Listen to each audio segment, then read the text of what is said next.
Glória a Deus. Gente, que demais isso. Tá sendo demais. Quantos vieram aqui na semana passada? Foi incrível, né? E sabe de uma coisa? A Bíblia nos diz que o final é melhor do que o começo. Aí eu fico pensando, se sábado passado foi daquele jeito, eu fico pensando, como a gente vai terminar o ano de 2016? Meu Deus do céu. Mas é isso aí. Para quem não me conhece, o meu nome é Matheus. Prazer. E eu queria fazer uma dinâmica com vocês. O meu nome completo é Matheus Alves Lemística. E eu não sei como é o nome completo inteiro de vocês. Então assim, eu vou contar até 3 e você vai gritar bem alto o seu nome completo. Pode ser? Então vamos lá, vamos ficar em pé que dá mais emoção.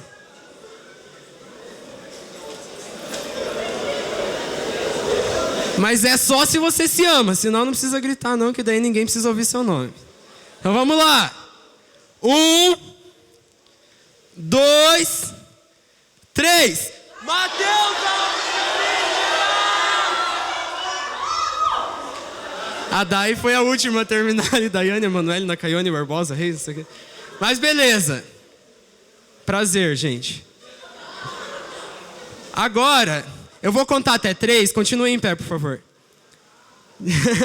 E a gente vai gritar um nome muito mais lindo que o que a gente acabou de gritar. A gente vai gritar assim: Jesus Cristo. Beleza? Mas só se você ama muito ele também, senão não precisa. Então vamos lá. 1, 2, 3. Jesus Cristo!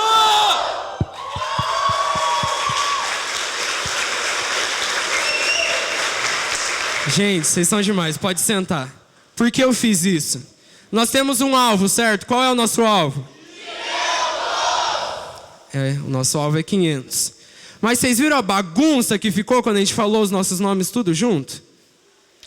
Não deu para entender nada, né? Se durante esse ano a gente focar em nós mesmos, focar naquilo que nós somos, tentar levar aquilo que nós somos lá para fora, ninguém vai entender nada. Né? Se a gente ficar aqui, cada um preocupado com aquilo que quer, com aquilo que precisa, a gente não vai entender nada. Agora, no momento que a gente falar uma só linguagem, Jesus Cristo, Ele salva. É por Ele que nós estamos aqui. Jesus Cristo, é Ele quem nos trouxe. Jesus Cristo, é Ele quem nos salvou. E é para Ele que nós vamos ganhar 500 jovens.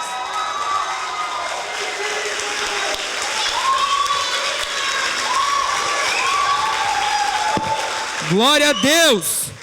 Mas vamos entrar então na palavra agora, né? Entendido? Jesus, nossa linguagem vai ser sempre Ele. Mas o tema da nossa palavra hoje vai ser avivamento, uma questão de sobrevivência em um tempo de caos espiritual. Meu Deus! E aí, gente, eu vou explicar uma coisa para vocês. Talvez você não esteja entendendo algo. Desde que a gente voltou do DIP, quando algum pastor manda a gente abrir a Bíblia, né, o povo bem loucos. Então assim, por que nós estamos fazendo isso? Porque nós somos apaixonados pela Bíblia.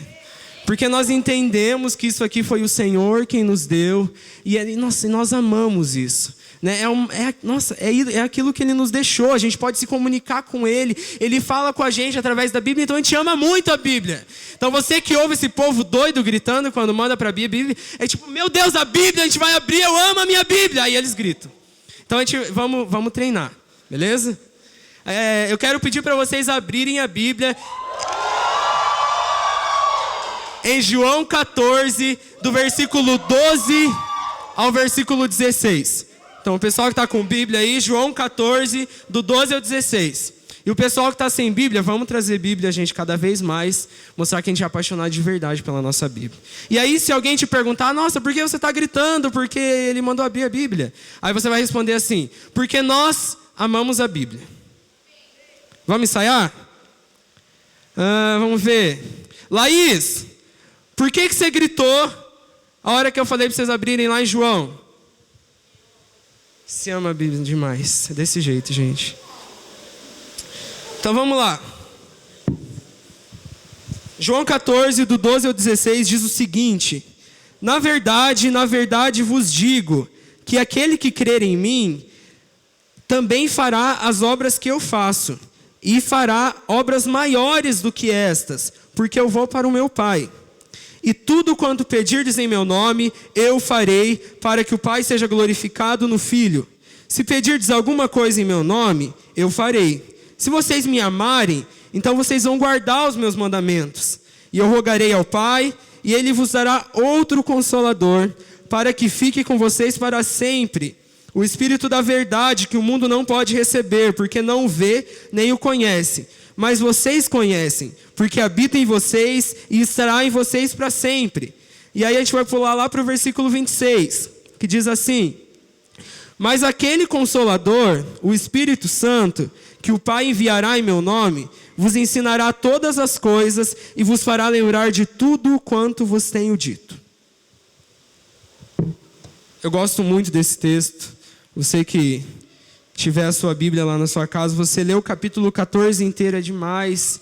São algumas das últimas recomendações que Jesus dá aos seus discípulos, né? Jesus ele já estava se despedindo dos seus discípulos, e aí ele começa a preparar os seus discípulos para viver uma revolução, né? Porque a gente sabe que Jesus fez muito. Jesus ele foi uma bênção durante 3 anos e meio. Ele foi demais. Ele passava, e por onde ele passava as pessoas seguiam ele, e ele pregava e as pessoas queriam conhecer mais dele, e as pessoas sentiam vontade de conhecer mais de Deus. E aí ele orava pelas pessoas e elas eram curadas, e tinham algum endemoniado, ele ia lá, expulsava o demônio saía. Jesus era demais. Ele é demais, meu Deus. Mas quando ele voltasse para o céu, a obra não podia parar. Alguém tinha que continuar essa obra. Não foi à toa que ele andou com 12 homens durante esses 3 anos e meio do seu ministério. E aí ele ia para o céu e, obviamente, ele se preocupava. Não, como vai continuar? Né? Como eles vão fazer? Não, eu preciso dar algumas instruções para eles. Não, o Espírito Santo precisa descer sobre eles para ajudar eles. E ele estava preparando eles para viver uma revolução. Sabe de uma coisa? Não seria fácil começar uma revolução naquele tempo. Não seria nada fácil. Né? Se a gente for ver e estudar os relatos bíblicos, a história de Jesus, aquilo incomodou muita gente. Né? Muita gente perseguia ele. Não é à toa que eles decidiram por crucificá-lo. Imagina, né? Se aquele homem que não tinha erro, aquele homem que não tinha pecado, ele fazia, coisas demais, ele curava as pessoas, ele ensinava coisas boas, e ainda assim, as pessoas foram e crucificavam ele. É porque tinha alguma coisa errada na identidade daquele povo daquela época. Eles simplesmente não criam, simplesmente tinha alguma barreira, eu não sei, mas se eles se crucificaram o mestre, imagina o que eles não iam fazer com o resto do povo que continuasse falando dele. Né? Porque ele ensinou tal, foram e mataram. Imagine, gente, a Dai está aqui toda semana nos ensinando uma coisa. Ela é demais, meu Deus. Sério, nossa, como eu aprendo com essa mulher. Aí, Deus o livre, mas pensemos, né? A Dai nos ensina coisas tal. Aí chega um dia, o governo se irrita com a Dai e fala: não, vamos matar essa Dai. Está amarrado, não vai acontecer. Mas pensem. Não agora, ela falou. Mas pensem isso. Imagina a ousadia que a gente teria que ter para continuar falando daquilo que a Dai nos ensinava. Porque, poxa, ela ensinou, falou e mataram ela. Se a gente continuar ensinando, falando, o que vai acontecer? Mas Jesus ele falou: não, fiquem calmos. Né? O capítulo começa falando: não se turbe o vosso coração de vocês, fiquem calmos. Né? Aí ele continua ensinando eles, ele continua falando, preparando eles para cada momento que eles viveriam. E é fato, não era um momento fácil para começar uma revolução. Mas convenhamos, se tudo estivesse bem, se tudo estivesse tudo certinho, eles não iam precisar de uma revolução. Uma revolução se tudo estivesse bem. Então isso nos já faz entender a primeira lição. É no meio do caos. É no meio de onde as coisas não estão bem mesmo. É quando o povo lá fora está tudo endemoniado. É no meio quando o governo não suporta mais a igreja e quer barrar a igreja. É nesse momento que a gente precisa de uma revolução. É nesse momento que a igreja precisa se levantar. E Jesus, muito sábio, ele sabia disso. Ele preparou os seus discípulos. E não é à toa que ele quer nos preparar também. Esses homens, eles precisavam se levantar de uma forma ousada para mudar a história da humanidade, né? Porque vamos pensar, imagina se eles não fossem ousados e tal, e fossem falando sobre Jesus, o que aconteceria? Né? Porque Jesus foi uma pessoa, viveu, tal, ensinou, mas se eles não continuassem espalhando aquilo que Jesus tinha ensinado, muito provavelmente os relatos se perderiam, muito provavelmente a gente não teria os evangelhos. Não, imagina se Mateus não tivesse escrito, se Marcos não tivesse escrito, se eles não tivessem escrito sobre Jesus, o que aconteceria? Nós não saberíamos sobre ele. Então, se a gente sabe sobre ele e a gente vive ele, a gente vive isso nas nossas vidas, é porque em algum momento esses homens se levantaram com ousadia para viver uma revolução. Esses homens se levantaram e eles entenderam que só um avivamento manteria a igreja primitiva viva. Eles entenderam que só uma revolução mudaria mudaria a história de Jerusalém. E sabe de uma coisa? Há relatos de historiadores que dizem que alguns anos após Jesus ter subido ao céu, cerca de 90% de Jerusalém havia se convertido. Vocês pensem, Jesus começou com 12. E de repente já não era mais 12, era 90% de uma cidade. Que revolução foi essa, meu Deus? Que avivamento foi esse? A gente precisa disso. Eu fico imaginando, imagina Curitiba, 90% salva. Imagina a gente ir entre 10 pessoas, 9 conhecem Jesus e vivem intensamente o que ele ensinou. Meu Deus, a gente precisa disso. Mas beleza, Jesus ensinou, disse que eles precisavam viver uma revolução, aí aconteceu tudo o que aconteceu, as escrituras se cumpriram, ele foi morto, crucificado, mas para a glória de Deus, no terceiro dia ele ressuscitou em glória, foi no inferno, humilhou o diabo, voltou para o céu, beleza. Mas e agora? Os discípulos já não tinham mais Jesus. E agora, aquele mestre que eles seguiam, e eles iam atrás, e eles aprendiam, às vezes eram meio cabeça dura, às vezes, falavam umas coisas meio sem noção. Mas, e agora? Não tinha mais Jesus. Jesus foi para o céu. Ele deixou uma promessa de um consolador. Mas até então não tinha vindo nenhum consolador. O que eles fizeram? O que será que eles colocaram em prática então? Como eles começaram essa revolução? E aí a gente vai abrir a nossa Bíblia. Lá em Atos, capítulo 1.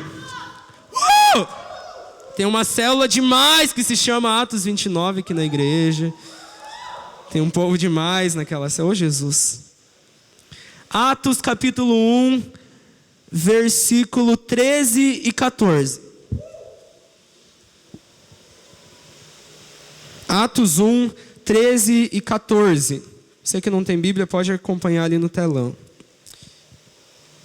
Se alguém puder desligar os ventiladores aqui de cima, eu agradeço, por favor.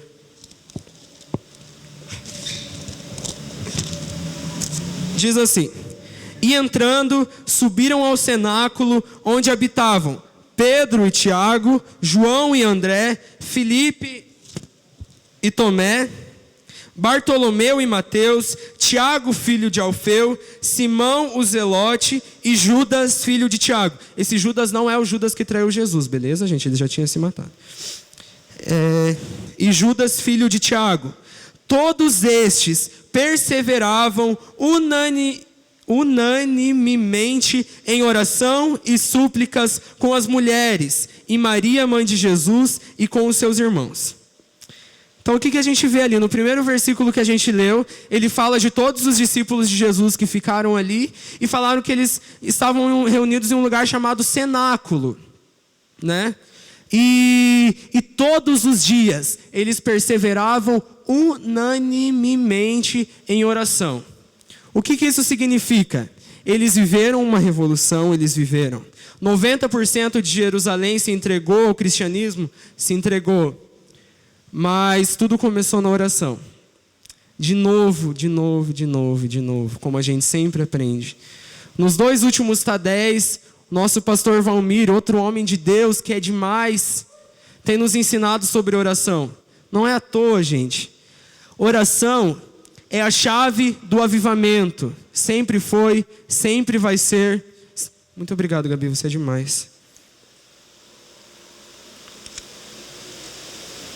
E não é agora que vai ser diferente. Não vai ser conosco que vai ser diferente. Se a gente quer viver uma revolução, oração. Se a gente quer viver avivamento, oração. Se você quer que a sua célula dê um pá, multiplique assim, e comece a chegar gente se salvando, entregando a vida a Jesus, oração. Se a gente quer alcançar 500 jovens até o final do ano, oração. Porque convenhamos, gente, né? Alcançar 200 jovens em um ano, se não é avivamento, então eu não sei o que é. A gente tem sonhado com o avivamento, e a gente tem gritado avivamento, e a gente tem desejado avivamento. Porque avivamento resulta nisso, resulta em crescimento, resulta em frutos. A gente já vai chegar nessa parte. Mas isso não pode sair da nossa cabeça. Oração, oração, oração, oração. De segunda a sexta aqui na nossa igreja, das 6 às 7 da manhã, o que tem? Oração. Das 11 à meia-noite, o que tem? Oração. Na sexta-feira, das 10 à meia-noite, o que tem? Oração. Oração, gente. Sábado, 7 horas antes de começar a Jupoque, o que o pessoal da intercessão faz? Oração. E sabe o que vai nos levar a viver um avivamento? Oração. Isso precisa estar muito firme dentro de nós. Não existe nada mais gostoso do que você chegar no seu quarto, fechar a porta, falar: Espírito Santo, cheguei. Espírito Santo, estou aqui, vamos conversar. Aí você se rende, se entrega, começa a falar com Ele. E aí Ele começa a desenvolver um relacionamento com você. E eu tenho certeza que é assim, com todo mundo é assim. Porque Ele quer ter um relacionamento com a gente. Mas a gente precisa querer também. Não adianta eu querer porque querer ser amigo do Vitor. Nossa, eu amo o Vitor, acho o Vitor demais, morreria pelo Vitor. Mas se ele não quiser ser meu amigo, não adianta. Então o Espírito Santo, Ele quer se relacionar com a gente, mas a gente precisa dar um passo, né? Por que os discípulos começaram a orar intensamente, será? Eles aprenderam com alguém, né? Eles aprenderam com Jesus. Ele era o próprio Deus, mas a Bíblia relata que, não, chegava em determinado momento, Jesus ele se ausentava de todo mundo e ele ia orar. E chegava de madrugada, Jesus ia para o monte e ele ia orar. E quando acontecia alguma coisa, o que Jesus fazia? Orava. E aí estava ele para realizar um milagre. Ele não chegava e falava: eu te curo. Não, ele falava: Pai. Ele orava. Ele era Deus, mas ele queria nos ensinar uma lição. E os discípulos, eles andavam com Jesus. Mas em nenhum momento você vai achar na Bíblia, que você ama tanto, eles perguntando para Jesus: Jesus, como que você prega e as pessoas se impressionam desse jeito? Como que você faz para as multidões te seguirem? Não tem. Você não vai encontrar nenhum deles perguntando para Jesus: Jesus, como que você ora e as pessoas são curadas? Jesus, como que você expulsa os demônios? Mas sabe o que eles perguntam para Jesus? Jesus, como que faz para orar? De alguma forma, eles entenderam que tudo que Jesus fazia, que todos os milagres, que tudo o que ele alcançou, que tudo o que ele realizou, é porque ele tinha um relacionamento com o Pai. Jesus se relacionava com o Pai, com o Espírito Santo. Por que nós, meros mortais, não faríamos isso? O que faz nós pensarmos que a nossa célula vai multiplicar e a nossa igreja vai crescer sem oração? Pela força do nosso braço? Não adianta. Não adianta. O que faz a gente pensar que a gente vai alcançar 500 jovens se não for orando e pedindo para Ele, que pode todas as coisas? Não vai acontecer. Se a gente não entender que a oração é a chave para o avivamento. Eles oravam intensamente e aí eles receberam um presente. E aí a promessa veio. Se você for ver, cada tópico desse, ele se encaixa com o que a gente acabou de ler. né? Primeiro, oração. O que Jesus começou falando para eles? Tudo que vocês pedirem em meu nome para o Pai, eu vou responder.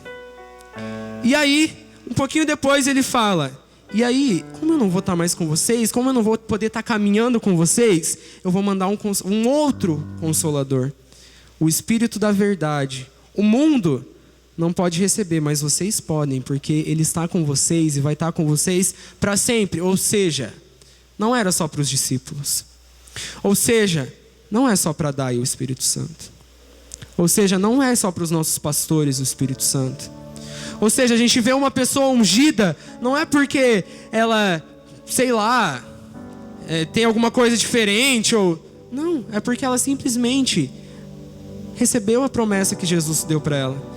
Tomou posse daquilo de verdade e entendeu que precisa do Espírito Santo. Mas beleza, os discípulos entenderam que teria um Consolador que seria enviado. E aí eles começaram a orar. Eles oravam. Aí chegou um dia, um feriado. O que vocês gostam de fazer no feriado? Passear, dormir. Nossa, dormir é demais no feriado. No feriado é ótimo para dormir. E veio o dia de Pentecostes. O Pentecostes, a gente conhece geralmente pelo dia que o Espírito Santo veio, beleza? Mas o Pentecostes, na verdade, é uma festa judaica. O Pentecostes é uma festa de colheita, onde o povo ficava todo louco lá. E acredito que, né, seria na época de colheita e tudo mais. Então o Pentecostes era uma festa especial para eles. E sabe o que os discípulos fizeram nesse dia? Eles não foram dormir, eles não foram passear, eles não foram descansar. Vamos continuar lá? A gente abriu em Atos 1, agora a gente vai ler Atos 2. Atos 2, a partir do versículo 1. Esse é um texto que eu sou apaixonado. Eu falo, meu Deus, eu preciso disso. Diz assim, a gente vai ler do versículo 1 ao versículo 4. Cumprindo-se o dia de Pentecostes, estavam todos reunidos no mesmo lugar. E de repente veio do céu um som, como o de um vento veemente e impetuoso, e encheu toda a casa em que estavam assentados. E foram vistas por eles línguas repartidas como que de fogo, as quais pousaram sobre cada um deles, e todos foram cheios do Espírito Santo e começaram a falar em outras línguas, conforme o Espírito Santo lhes concedia que falassem. Meu Deus, o Consolador veio. Eles oraram. Aí, num dia onde eles tinham tudo para, sei lá, estar fazendo outras coisas, eles se reuniram todos no mesmo lugar e começaram a orar. Era só isso que eles faziam. Eles oravam. E aí o Espírito Santo falou, meu Deus. O Espírito Santo falou, meu Deus. Ele é Deus. Enfim. Eles me desejam. Eles querem. Eu creio que no coração daqueles homens estava batendo assim. Vai vir um Consolador. E aí vai vir alguém que vai caminhar com vocês. E eles já tinham andado com Jesus e sabia que era maravilhoso, né? E aí Jesus fala, vai vir outro Consolador. Aí eu fico pensando, nossa, vai vir, vamos reunir, vamos orar, vamos desejar, vamos queimar com tudo para vir esse outro Consolador, esse Espírito da Verdade que vai estar com a gente para sempre. E aí o Espírito Santo veio sobre eles. E aí foi muito louco. E aí foi demais. Mas antes de continuar, eu quero frisar no primeiro versículo que a gente leu de Atos 2. Ele fala que eles estavam todos reunidos num mesmo lugar. Ou seja, eles estavam todos unidos em um só propósito. Se a Dai quer ver uma revolução acontecendo, vai acontecer? Vai acontecer. Se eu e a Dai quisermos ver uma revolução acontecer, vai acontecer. Se eu, a Dai e a Larissa, vai acontecer. Mas aí eu fico pensando, todos nós, falando uma só língua, se unindo. E aí, meu Deus, vigília 10 horas na sexta-feira, todo mundo reunido em um só lugar, ansiando. Meu Deus, o que vai acontecer, gente? John Wesley, um dos grandes avivalistas, certa vez disse assim: dai-me 100 homens que nada temam senão o seu pecado e que nada desejam senão a Deus, e eu abalarei o mundo. Aí eu fico pensando, imagina aqui, a gente já é mais de 100, gente, já é bem mais de 100. Imagina se a gente nada temer senão pecar. A gente pensa, meu Deus, não posso pecar. E nada desejar senão Ele, senão Deus. A gente vai abalar o mundo.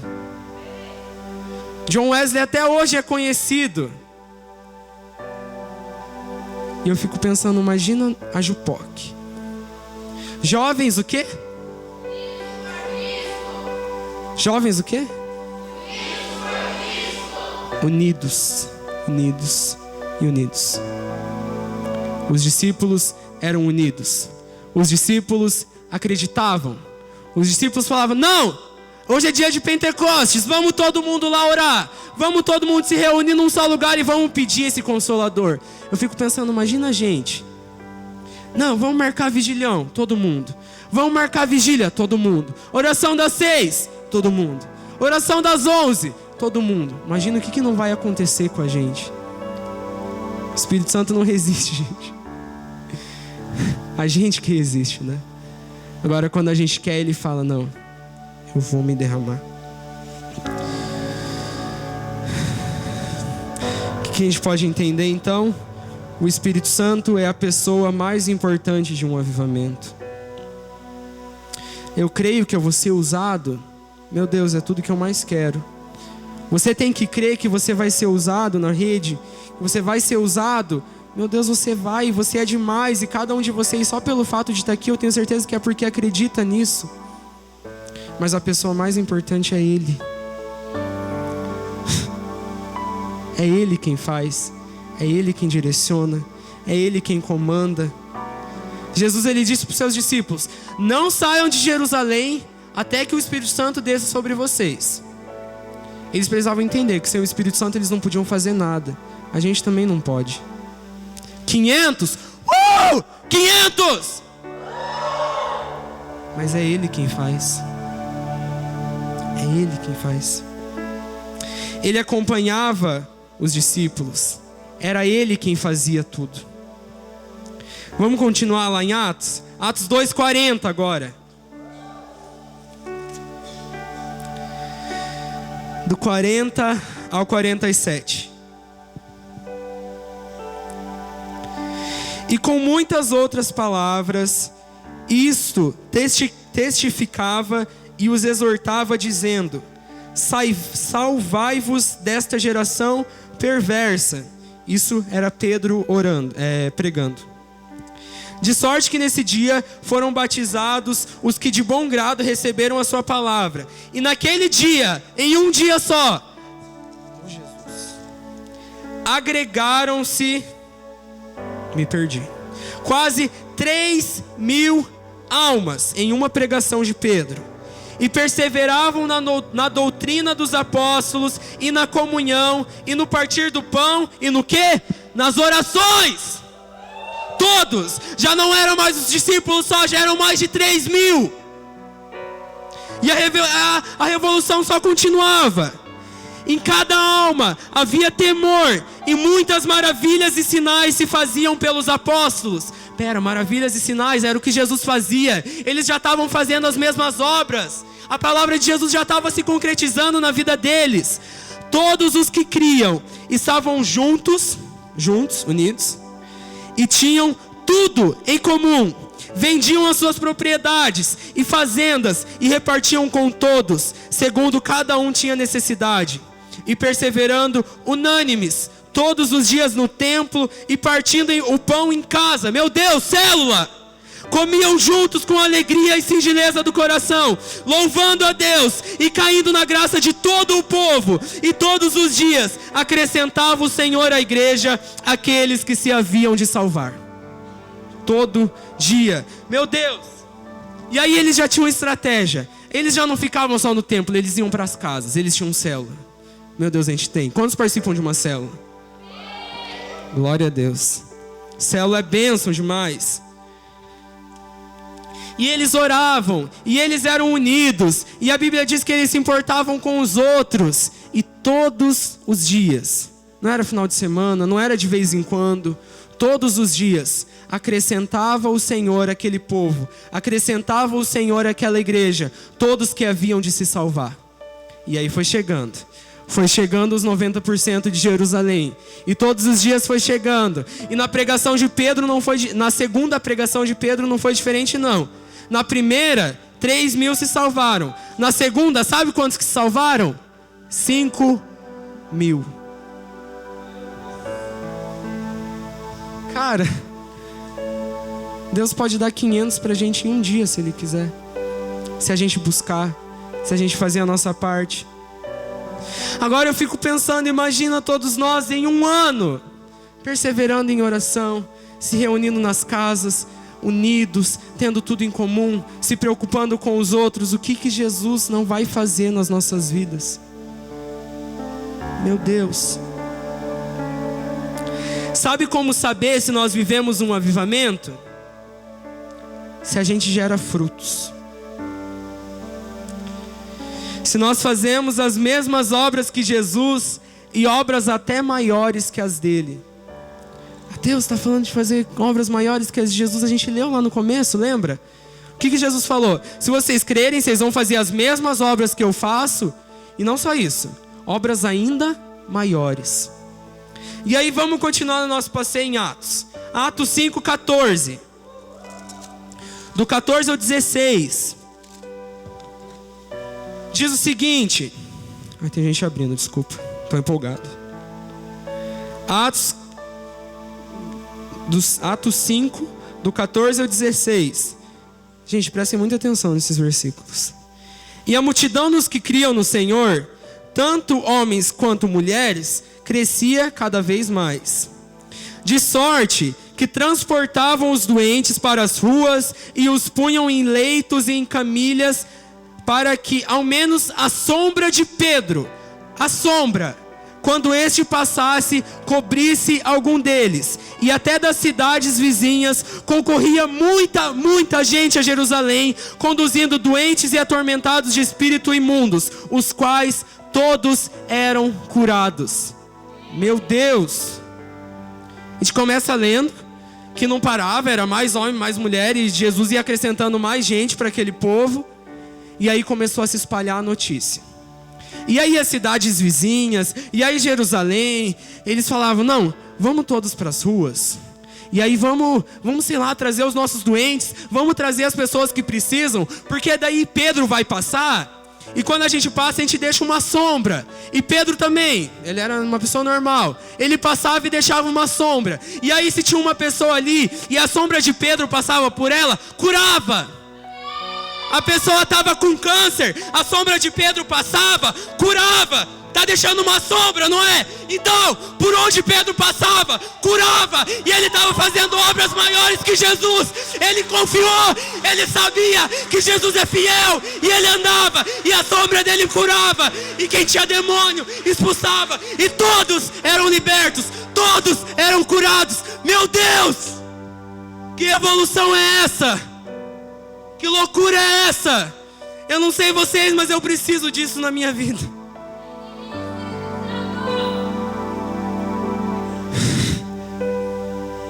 Eu preciso disso. Pedro, a gente encontra falando muito dele no livro de Atos. Quando tinha que pregar, ele era o primeiro, ele se levantava e pregava. Tinha que orar, ele era o primeiro, ele fazia. E eu fico imaginando Pedro tentando e vendo todo aquele povo e entendendo que era por Deus que fazia, ele passava orando. Falava, Deus, cure esse povo, para que o seu nome seja conhecido ainda mais. Cure esse povo. E as pessoas sendo curadas, e Pedro sendo usado por Deus. Mas qual que era o segredo de Pedro? Eu parei para pensar nisso. O Espírito Santo falou comigo, procura a última conversa que Pedro teve com Jesus. Aí eu comecei a ler e eu li o evangelho inteiro, a partir ali da crucificação de Jesus, eu comecei a procurar a última conversa de Pedro com Jesus. Eu encontrei. Está lá em João 21, versículo 15.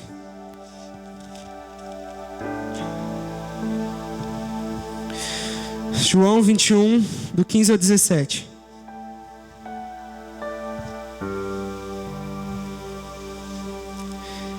Depois de terem jantado, disse Jesus a Simão Pedro: Simão, filho de Jonas, você me ama?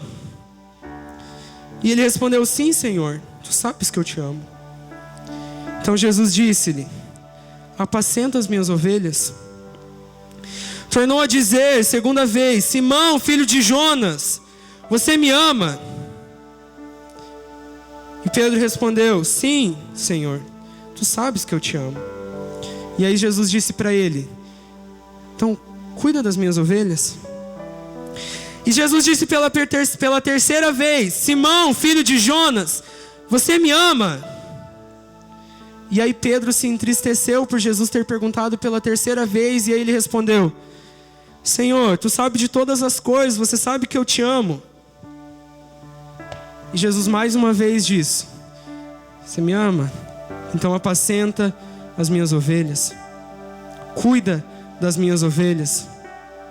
Sabe de uma coisa? Se eu perguntasse: Jupoque, vocês amam ele? O que vocês responderiam? E aí sabe o que ele ia dizer para vocês? Então cuida das minhas ovelhas. Então vão lá fora e vão atrás desses 500 mesmo. Vocês me amam, Jupoque? Jesus perguntando: vocês me amam? Então cuide de quem eu cuido. Ame quem eu amo. Jesus ama pessoas. Jesus aqui na terra, ele se interessou em cuidar de pessoas. Ele se interessou em investir em pessoas. Meu Deus, por que 500? Por que nós queremos cuidar de 500 jovens? Porque nós amamos ele. Sabe qual é a chave do avivamento? A gente falou de oração. A gente falou de união. A gente falou de se reunir para buscar. A gente falou do Espírito Santo. Mas sabe o que a gente precisa? Amar Jesus mais do que qualquer coisa. Eu fico imaginando Pedro. Minha imaginação é muito fértil. Você sempre vai falar: eu fico imaginando. Mas eu fico imaginando Pedro caminhando e com aquilo na cabeça dele: Pedro, cuida das minhas ovelhas. Pedro, você me ama? Então cuida das minhas ovelhas. Pedro, você me ama? Cuida das minhas ovelhas. Aí eu fico pensando Pedro, desesperado, pensando: não, eu preciso seguir tudo que ele falou. Eu preciso seguir tudo que ele ensinou. Eu preciso viver tudo que ele viveu. Não foi à toa que Pedro viveu tudo que viveu. E foi usado da maneira que foi usado. Então sabe de uma coisa? Se dentro de você existe um amor tão grande por Jesus, se você gravar uma coisa só dessa mensagem, que seja isso: se você ama Jesus, então cuida do pessoal que está lá fora. Então se preocupa com o pessoal que está lá fora. Sabe que avivamento não é movimento. Avivamento não é gritaria. Avivamento não é só chororô. Avivamento é vidas sendo ganhas. É vidas sendo ganhas. É vidas sendo salvas. É ovelhas sendo cuidadas. Eu não sei se vocês se identificaram com a história dos discípulos. Eles tinham um momento difícil para começar uma revolução. Nós também temos. Mas a mensagem que ele deixou para os discípulos não mudou. É a mesma para a gente. A gente está para começar uma revolução. A gente já começou, né? O que a gente falou semana passada na rede? Jupoque, o retorno, a revolução começou. Sabe o que ele diria para a gente então? Aquele texto que a gente leu lá no começo: se vocês crerem em mim, vocês vão fazer as mesmas obras que eu tenho feito, e obras ainda maiores do que essas. Tudo que vocês pedirem em meu nome, vocês vão receber, porque eu vou para o meu Pai. Mas eu não vou deixar vocês sozinhos, não. Eu vou enviar outro Consolador. O Espírito da verdade. O mundo lá fora não pode conhecer o Espírito Santo. Mas vocês podem. Vocês têm a obrigação de trazer eles, tirar eles do mundo, para que eles conheçam o Espírito Santo também. Isso é avivamento. Avivamento é ganhar 200 jovens em um ano. Avivamento é as nossas células se multiplicando. Avivamento é você, líder de célula. Quando você for orar, você começa a pensar nas vidas se perdendo. Você começa a pensar nas pessoas se drogando, se prostituindo, se perdendo no pecado. E aí você começa a chorar e fala: meu Deus, se acontecer alguma coisa com essas pessoas, elas vão para o inferno. Avivamento é você ter os seus desejos, é você ter as suas vontades, mas você pensar assim: não! Tem muitas coisas que eu quero fazer, eu tenho muitos desejos. Meu Deus, Mateus, tem tanta coisa que eu desejo. Mas aí eu penso, é o que Ele quer, é o que Ele deseja, é o que Ele mandou eu fazer, é o que Ele mandou. Tem coisas que só Deus sabe. Eu falei: Senhor, se preciso for, eu renuncio, porque eu quero viver a Tua vontade. Quantas vezes eu cheguei em Deus e eu falei: Senhor, se preciso for, tira, corta, não tem problema, mas eu quero viver a Tua vontade. Muitas coisas mudam, as coisas passam, os desejos passam, mas a palavra dele permanece para sempre. O teu chamado permanece para sempre. O teu chamado permanece para sempre. E não interessa o que passa, não interessa o que aconteceu, não interessa as coisas de ruim que porventura venham acontecer a você. Se você já pecou, se você não pecou, se hoje você chegou aqui em santidade, se você não chegou. Sabe de uma coisa? Eu não sou merecedor da graça. Vocês não são merecedores da graça. Qualquer um, o pastor Valmir, ele é um santo homem de Deus, mas ele não é merecedor da graça. Sabe por quê? Porque nós não merecemos. A Bíblia diz: a graça é um favor imerecido. Então, se hoje a gente pode chegar em Jesus e se render, não é porque nós temos vivido um estilo de vida santo, não é porque nós temos orado muito. Talvez você não esteja vivendo isso, talvez, sei lá, seja a primeira vez que você está aqui. Mas eu quero que você entenda que uma graça foi derramada, que Jesus, quando morreu, ressuscitou, iniciou um novo período da história, período da graça. E aí não importa o que a gente viveu, e aí não importa o que a gente passou, e aí não importa nada, quem nós somos, quem nós éramos. Importa quem Ele é. Importa o que Ele fez. Não é o que você fez, é o que Jesus fez. E sabe o que Ele fez? Ele morreu por nós numa cruz. Meu Deus, Ele morreu porque Ele pensava na gente. Ele falava: não, eles vão pecar, eles fazem parte da semente de Adão. Adão pecou, e se eles continuarem, eles vão para o inferno. Não pode acontecer. Eu me entrego, Deus. Pai, se preciso for, eu morro por eles na cruz. E Ele fez. Mas Ele ressuscitou. Ele venceu a morte, Ele venceu o mundo, Ele venceu tudo. E esse Jesus que fez todas essas coisas é o Jesus que te escolheu para estar aqui hoje. É o Jesus que me escolheu para estar aqui hoje. É o Jesus que quer ver 500 jovens adolescentes aqui até o final do ano. É o Jesus que quer ver uma revolução acontecendo.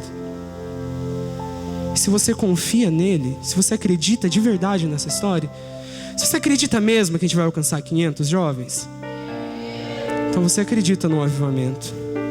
Então eu quero te chamar você para você vir aqui na frente para a gente orar. Você que não quiser vir aqui na frente, mas quiser orar no seu lugar, se ajoelha no seu lugar. Ele vai estar aí também.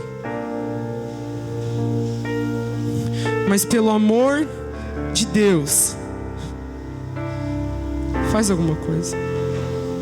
Entende que Ele nos separou para viver uma revolução, que Ele nos separou para ganhar 500 jovens, que que Ele nos escolheu, que não foi à toa que Ele te trouxe aqui nessa noite, que não foi à toa que Ele está usando a minha vida, a pessoa mais suja dessa igreja, para falar isso aqui na frente, que não é à toa que Ele morreu numa cruz. Ele escolheu você para fazer uma revolução nesse tempo. Deixa eu começar. E aí você vai ouvir uma canção agora.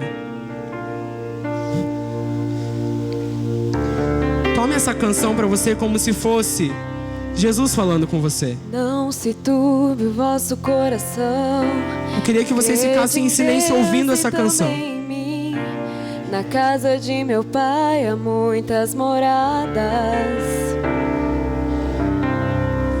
Se não fosse assim, eu não teria dito: vou preparar-vos um lugar.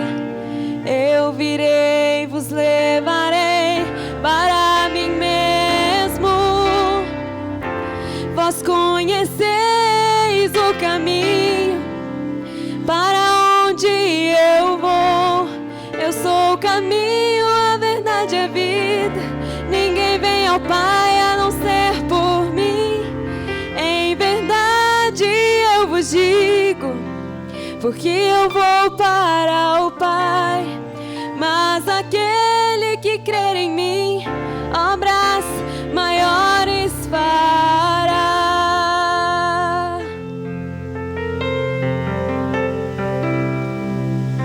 É Ele te preparando para uma revolução. Vai prestando atenção na letra dessa música.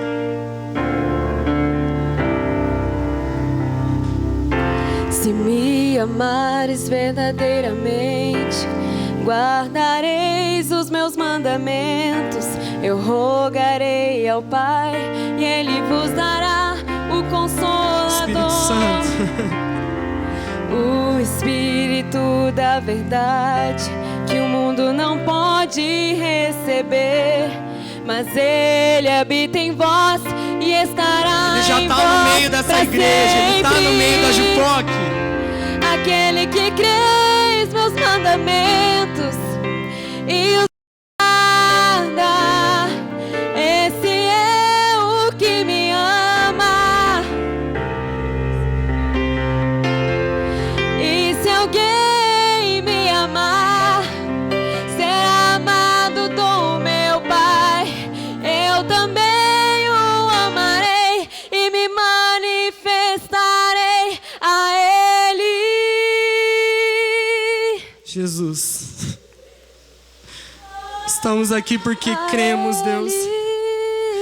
Cremos numa revolução, Senhor. Cremos num avivamento. Nós cremos nos 500, Deus. Nós cremos nas Tuas palavras, Jesus. E a minha oração nessa noite é: Espírito Santo, nos desperta, Deus. Que como o Senhor colocou no meu coração um dia, Deus, um desejo por ver um avivamento, Deus, acontecer. Como naquele dia, Deus, quando o Senhor me mostrou todas as coisas que o Senhor vai fazer e já está fazendo. Verdadeiramente guardareis os meus mandamentos. Espírito Santo, eu rogarei mostra a ao Pai, todos aqui, que Pai, Ele onde o vos Senhor dará quer levar a o Jupoc. Consolador, Ah, Espírito Santo, distribui sonhos. o Espírito da verdade, Distribui um que o mundo desejo não ardente pode por avivamento. receber, mas Ele habita Espírito em Santo, vós desperta e os nossos estará em corações. vós pra sempre. Desperta os nossos corações. Aquele que crê nos meus Nós queremos amar as vidas, Deus, porque nós te amamos, então nós queremos cuidar de quem você cuida, Deus. Amar quem você ama, Pai. Espírito Santo, vem sobre a Jupoc. Vem sobre a Jupoc. Vem sobre a Jupoc. Nós queremos viver uma revolução. Rebaraxere, cantaxê. Espírito Santo, vem sobre as nossas vidas. Toca, Deus. Toca, Deus. Em nome de Jesus, se manifesta, Deus. Nós queremos te conhecer mais, Deus. Recantaxê, Deus. Em nome de Jesus, Espírito Santo. E usa, Pai. E usa, Pai. Renova o teu chamado, Deus. Renova o teu chamado. Renova o teu chamado. Rebaraxê, cantaxê, Deus. Em nome de Jesus, nós queremos te conhecer mais. Nós queremos te conhecer mais. Nós confiamos na tua palavra. E o Senhor nos chamou para viver uma revolução. O Senhor nos chamou para viver coisas grandes. O Senhor tem nos chamado para viver coisas maiores. E eu creio, Deus. Eu creio numa unção de despertamento se derramando. Eu creio, Pai. Em nome de Jesus, vem sobre nós, Espírito Santo. Cada dia mais, Deus. Cada dia mais. Nós queremos e nós estamos dispostos a fazer a tua vontade, a obedecer aquilo que o Senhor nos mandou, a viver